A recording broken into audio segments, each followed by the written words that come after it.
وہ مقدس پتھر جو آج ہزاروں برسوں کی تاریخ پیش کرتا ہے،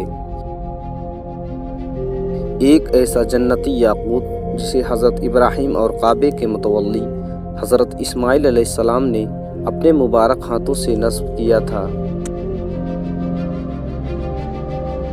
تمام تبرکات میں سب سے زیادہ متبرک چیز جس کو بے شمار اماموں، شہیدوں اور کروڑوں بندگان خدا نے چھوا اور چوما ہے،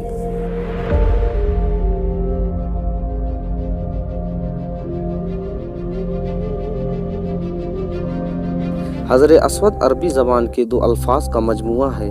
حجر عربی میں پتھر کو کہتے ہیں۔ اسود سیاہ اور کالے رنگ کے لیے بولا جاتا ہے۔ حجر اسود وہ سیاہ پتھر ہے جو کعبے کے جنوب مشرقی دیوار میں نصب ہے۔ اس وقت یہ 3 بڑے اور مختلف شکلوں کے کئی چھوٹے ٹکڑوں پر مشتمل ہے۔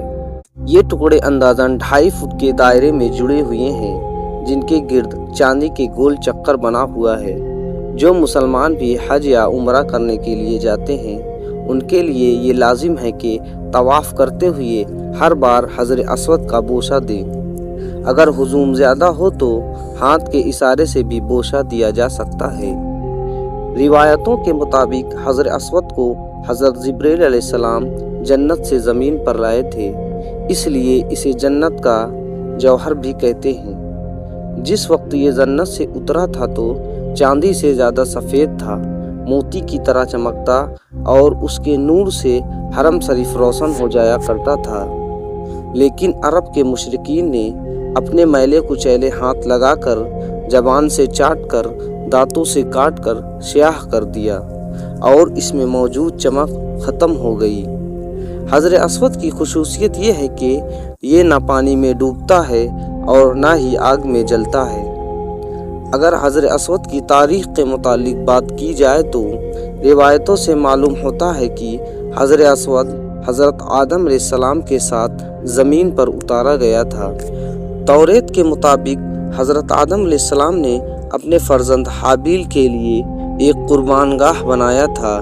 اس اعتبار سے ممکن ہے کہ اولاد آدم نے اس وقت کعبے میں حجر اسود کو نصب کر دیا تھا۔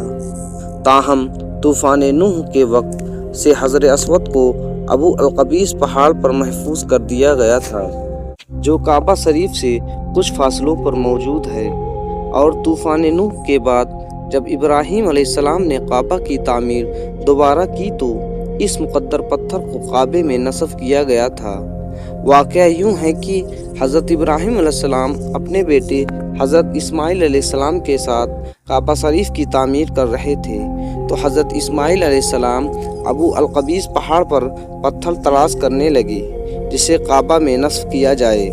لہٰذا اس وقت حضرت جبرائیل علیہ السلام انسانی شکل میں نمودار ہوئے اور حجر اسود کو اسماعیل علیہ السلام کے حوالے کیا، جسے وہ اپنے ساتھ جنت سے لائے تھے، اور اس طرح حضرت اسماعیل علیہ السلام نے اس مقدس پتھر کو کعبہ کی باہری دیوار پر نصب کر دیا۔